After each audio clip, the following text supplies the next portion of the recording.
सुप्रभातम। सप्तम कक्षाया व्याकरण ज्ञानम कारक प्रकरण पर आप आइए। आज हम पढ़ रहे हैं कारकम। सामान्य परिचय, कारकों का अपन सामान्य परिचय आपसे करवा रहे हैं। तो प्यारे बच्चों, आप देख लीजिए अपने पाठ्य पुस्तक को सामने रखते हुए। सामान्यतः षष्ठ कारकाणि भवन्ति। 6 प्रकार के अपने संस्कृत में 6 कारक है। कौन कौन से कारक बताए गए हैं? कर्ता करम च कारणम संप्रदानम तथैव च अपादानादिकरणम इत्याह कारकाणि षटा। कर्ता, कर्ता, कर्म, कारण, संप्रदान, अपादान और अधिकरण, ये 6 प्रकार के आपको कारक समझाए गए हैं। कर्तृकारक, कर्म कारक, कर्ण कारक, संप्रदान कारक, अपादान कारक और अधिकरण कारक। अब एक एक को हम विस्तार से समझ रहे हैं, आप कोशिश करते रहो। कर्तृकारकम स्वतंत्र कर्ता। कर्ता जो कार्य को करने वाला होता है वो स्वतंत्र होता है और उसको कर्ता कहा गया है। क्रियायाम ये स्वतंत्रता प्रधान व भवती से कर्ता। जो काम को करने में स्वतंत्र हो, प्रधान हो, मुख्य हो, वह कर्ता होता है। यथा जैसे रामय ग्रामम गच्छति, राम गांव को जाता है। अत्र गमन क्रियाया राम स्वतंत्र वर्तते। यहाँ गमन क्रिया करने में राम स्वतंत्र अपनी इच्छा अनुसार जा रहा हो। अतः से कर्तृकारकम अस्ति, इसलिए वो कर्तृकारक है। वाक्य मुख्य कर्तृ प्रथमा गौणे कर्तृ से तृतीया विभक्ति भवति। यथा जैसे राम ग्रामम गच्छति, राम गांव जाता है। और रामेण ग्राम गम्यते, राम के द्वारा गांव जाया जाता है। ये आपको समझाया गया है। इसमें कार्य को करने वाला राम है, वो गांव को जाता है। फिर रामेण ग्रामे गम्यते, राम के द्वारा गांव को जाया जाता। ठीक है, तो ये तृतीया विभक्ति होती है। इसमें गौणे कर्तरी में तृतीया विभक्ति होती है। ठीक है, आप इतना ही समझिए। अभी भाववाच्य वगैरह आएंगे, कर्तृवाच्य, भाववाच्य, उनमें आपके समझ में आएगा। तो कर्तृकारक में कर्ता प्रधान होता है। जैसे राम है वो गांव जाने के लिए स्वतंत्र है, प्रधान अपना कार्य कर रहा है। ठीक है, आगे है कर्म कारक। कर्तृरीप्सित तमम कर्मा, ये सूत्र है यहाँ। कर्तृरीप्सित तमम कर्मा कर्ता स्वक्रियाया। करता है वो स्व काम को करने में यम अर्थम अतिशयन प्राप्तुम इच्छति तथा कर्म भवति। यथा जैसे बालक है विद्यालय में गच्छति। बालक है वो क्या कर रहा है, किस काम को करने की ओर प्रेरित हो रहा है? विद्यालय को जा रहा है। किसको जा रहा है? विद्यालय को। है गांव को ग्रामम, तो यहाँ विद्यालयम है। बालक है विद्यालयम गच्छति, राम विद्यालय को जाता है।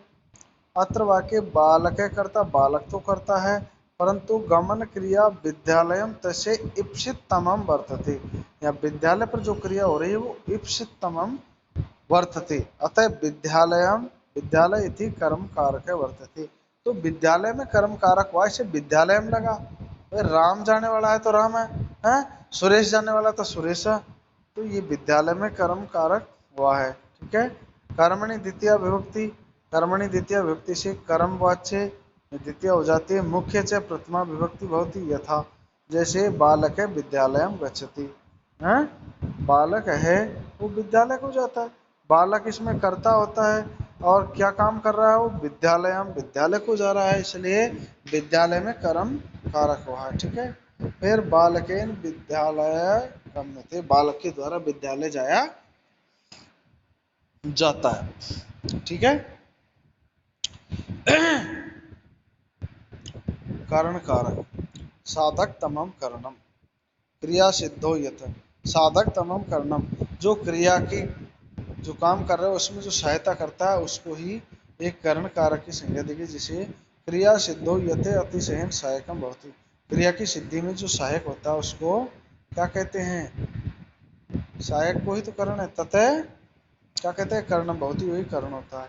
यथा श्याम है कलमेन लिखती, जैसे श्याम कलम के द्वारा लिखता है, जिसका सहयोग लिया जा रहा है।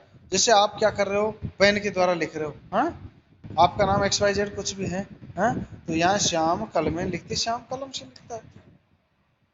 अत्र कर्तु श्यामस्य लेखन क्रिया कलम अतिशयन सहायक, अतः कलमेन इति करण कारकम।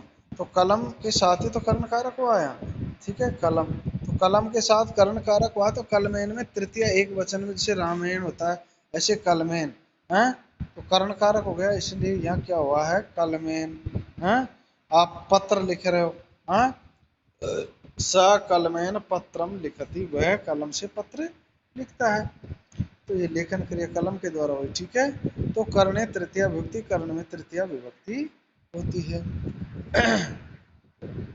संप्रदान कारक कर्मणा यम भी प्रत्यय संप्रदानम,